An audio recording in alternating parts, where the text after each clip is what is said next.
Hello दोस्तों, नमस्ते। स्वागत है आप सभी का रिएक्शन और सनातन में। दोस्तों, आज का वीडियो बेहद ही शानदार होने वाली है। वीडियो के अंत तक बने रहिएगा। आज की वीडियो में रामचरितमानस की एक चौपाई को लेकर है, जिसको लेकर देश में अभी कुछ दिन पहले बहुत ही घमासान मचा हुआ था। तो TV9 भारतवर्ष पर एक बहुत ही अच्छी डिबेट हुई थी। आइए देखते हैं। बात हो रही है और इसमें आप जरा इस चौपाई को पढ़ के इसका एग्जैक्ट क्या इंटरप्रिटेशन, इसको लेकर बहुत सारी चीजें रखी गई हैं। आप जरा हमारे दर्शकों को बताइए। सुधांशु जी, ये कहां पे है, कितने लोगों को पता है और किस संदर्भ में है? मैं विद्वान लोगों से पूछना चाहता हूं। आप मैं सर मैं आ रहा हूं। जरूरी नहीं है सर, एक मिनट विवेक जी, आपके पास में आ रहा हूं। गजब है मान्यवर, मर्डर जरूरी नहीं है, कॉन्टेक्स्ट पूछा जाता है। ये जरूरी नहीं है। जातिवाद इस देश की एक सच्चाई है। आप सुनिए पहले, जातिवाद इस देश की सच्चाई है, उसको ढांकने के लिए आंकड़े मत कोट करिए। विवेक जी, सब पढ़े हैं आप सभी से। और ये चौपाई कास्टिस्ट है, ये चौपाई कास्टिस्ट है। कौन से कांड में है? कौन से कांड में है?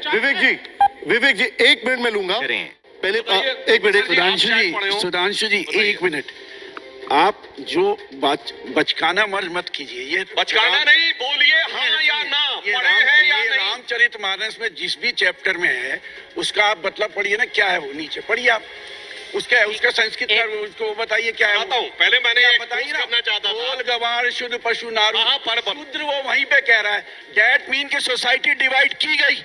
मक्खनलाल जी ने भी कहा कि एक कहता है मैं क्षत्रिय हूँ, एक कहता है मैं शूद्र हूँ। ये आया क्यों?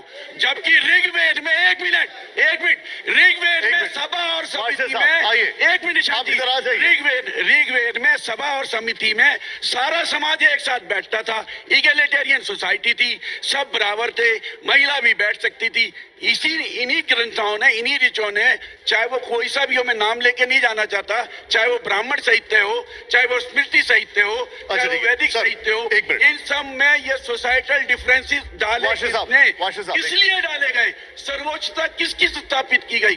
क्या वो सर्वोच्चता ऐतिहासिक क्रम से नहीं आ रही? सर, एक मिनट।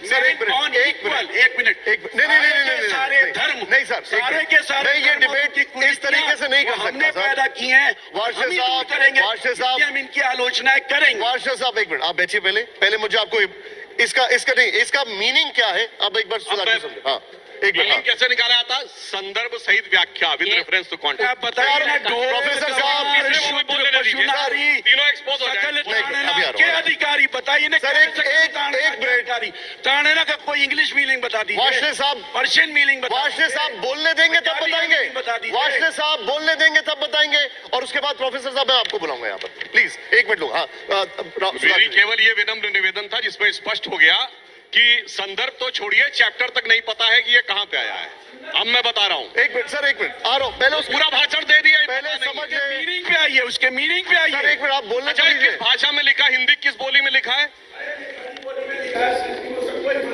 देखिए, मैं बात कहने से पहले इसको पढ़ते हैं और इसको डिफाइन करते हैं। नहीं, आप जो है ना वैदिक साहित्य और वैदिक व्याकरण और गैर वैदिक व्याकरण में मत जाइए। आप बताइए कि क्या सोसाइटी में डिवीजन कैसे आया? ऊंच नीच किसने डाली? 1 मिनट, ये बताइए। 1 मिनट सर, बात रामायण की हो रही है। अरे रामायण में डाली हुई है। अरे सर आप चिल्ला क्यों रहे? 1 मिनट, नहीं, रामायण में डाली हुई है। आप बैठिए। नहीं, I will not let happen. Professor साहब, आपका व्यवहार प्रोफेसर वाला नहीं है। बैठिए। 1 मिनट। आज देखिए, मेरा आपसे निवेदन है। 40 वर्षों तक मैंने यूनिवर्सिटी में पढ़ा है, इस तरह की साउंड में नहीं होगी। आप बैठिए। बैठिए। नहीं, बैठिए। चलिए एक मौका और। अच्छा सर, आप अपने प्रोफेसर साहब पे बात कर रहे हैं, अब बिहेवियर आपका इतना। नहीं, आप बैठिए। आप सुधांशु जी एक मिनट। अच्छे sir, 1 minute. Sir please 1 minute. हाँ, आइए।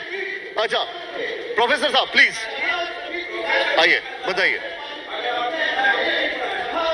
वार्षिक साहब, मक्खनलाल जी मैं माफी चाहूंगा आपसे, प्लीज एक बार सुन लीजिए। 1 मिनट, आइए।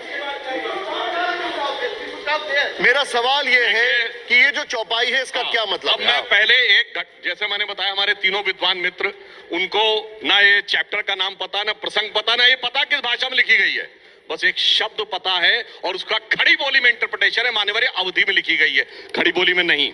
अब मैं बताता हूं, ये लोग जानते हैं किस बिंदु, पहले एक घटना बता दूं, उसके बाद इसका पूरा एक्सप्लेनेशन देता हूं। जो अभी प्रोफेसर मक्खनलाल जी ने उल्लेख किया था, जब श्री राम जन्मभूमि काला विषय इलाहाबाद हाई कोर्ट की लखनऊ बेंच में चल रहा था, तो उन्होंने ये कहा अपने अपने इतिहासकार भी ले आइए। ठीक, दोनों पक्षों से कहा गया अपने इतिहासकार ले आइए। हमारी तरफ से जो इतिहासकार गए उसमें एसपी गुप्ता जी, ग्रोवर जी, हर्ष नारायण जी, देवेंद्र स्वरूप जी थे।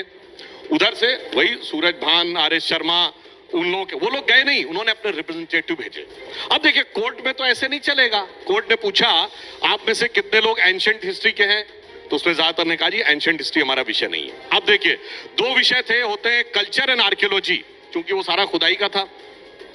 लिख के दिया साहब हम आर्कियोलॉजी के नहीं है। अब सुनिए, आर्कियोलॉजी नहीं तो फिर कल्चर यानी सब्जेक्ट, लैंग्वेज दो ही। अरे मैं जवाब दे रहा हूं, सुनिए तो पहले बता रहा हूं। अरे मैं आपने इतनी सारी भाषण दे डाले, उसके बाद हमें बोलने नहीं देंगे।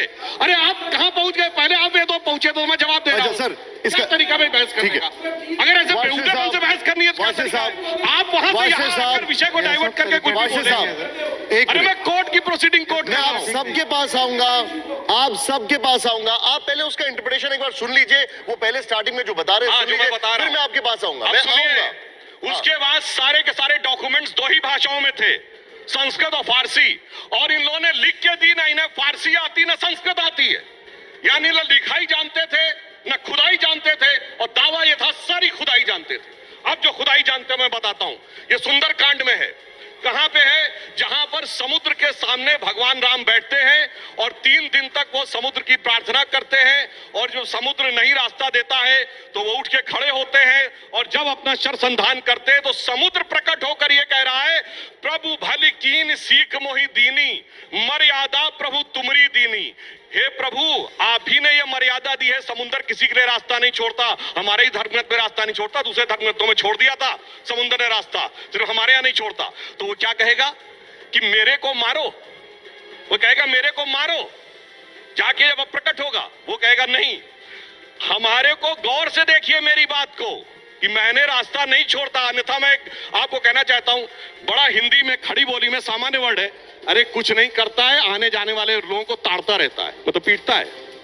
हिंदी का फेमस गाना है, नंग धड़ंग बरंग किसी को दूरबीन से ताड़ के देने वाला, जब भी देता देता छप्पर फाड़ के। मतलब ताड़ के मतलब मारता है क्या, मतलब भाषा नहीं पता, अवधि भाषा में ताड़ने का अर्थ है गौर से देखना। सुधांशु जी, सर एक मिनट, बड़े सुविधा की राजनीति कर रहे हैं वाली बात पे आप जो बात कर रहे हैं, आपने जो समुद्र, वाशे साहब आप सुन लीजिए, इंजीनियर हो, वाशे साहब नहीं, दिस इज नॉट अलाउड, नहीं, I will not accept this. Washe साहब आप उसका इंटरप्रिटेशन पहले होने दीजिए, फिर बोल लीजिए। आप बार बार बीच में इंटरप्ट कर रहे हैं, आपके बाकी पैनलिस्ट नहीं बोल पा रहे हैं। No, this is not allowed.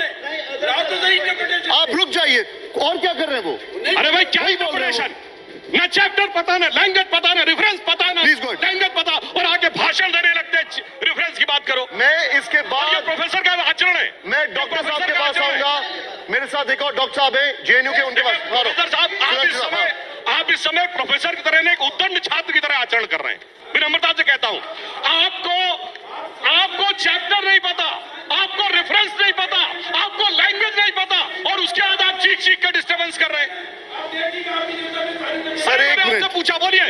अरे सुनिए, मैंने गाना बोल, आइए आप बताएं। एक मिनट सर, एक मिनट रुक जाइए, लोगों को मौका मिलता है पहले सर। एक मिनट, नहीं क्या मतलब, नॉट एट ऑल। आप बीच में इंटरप्ट कर रहे हैं। नहीं, आप रुक जाइए। नहीं, आई डोंट एक्सेप्ट। सर आप कर क्या रहे हैं? आप अरे सर बिहेवियर कर रहे हैं। आई डोंट एक्सेप्ट दैट, अपना आचरण टीवी पे जाकर आई डोंट एक्सेप्ट दैट। आइए सुधांशु जी, इसको बता दीजिए। तो मैं पूछ रहा हूं ना, बताओ भाई, नंग धड़ंग बरंग किसी को दूरबीन से ताड़ के देने वाला, जब भी देता देता छप्पर फाड़ के। बोलो ताड़ने का अर्थ क्या है, बोलो ताड़ने का अर्थ क्या है, बोलिए ताड़ने का अर्थ क्या है। अब कॉन्टेक्स्ट आ गया, अब कॉन्टेक्स्ट आ गया।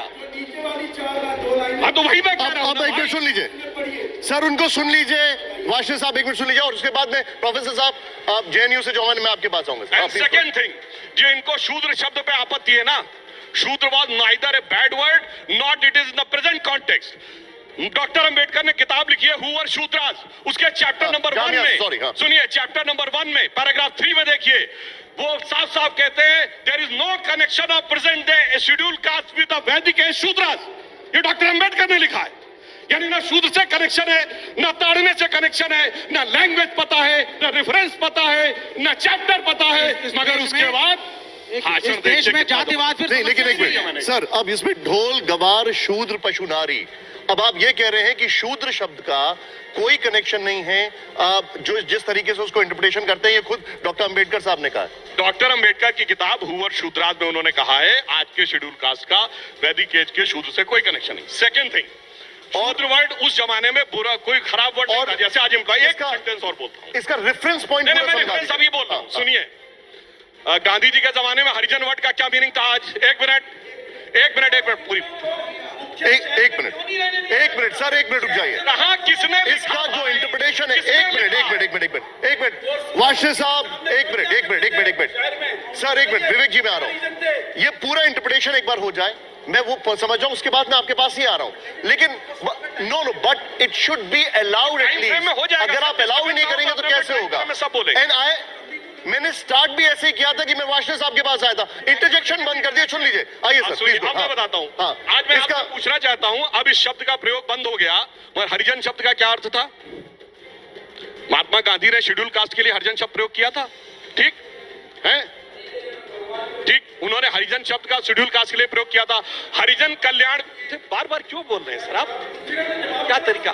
अरे मैं आपको पूछ नहीं रहा हूं, फिर खड़े हो गए।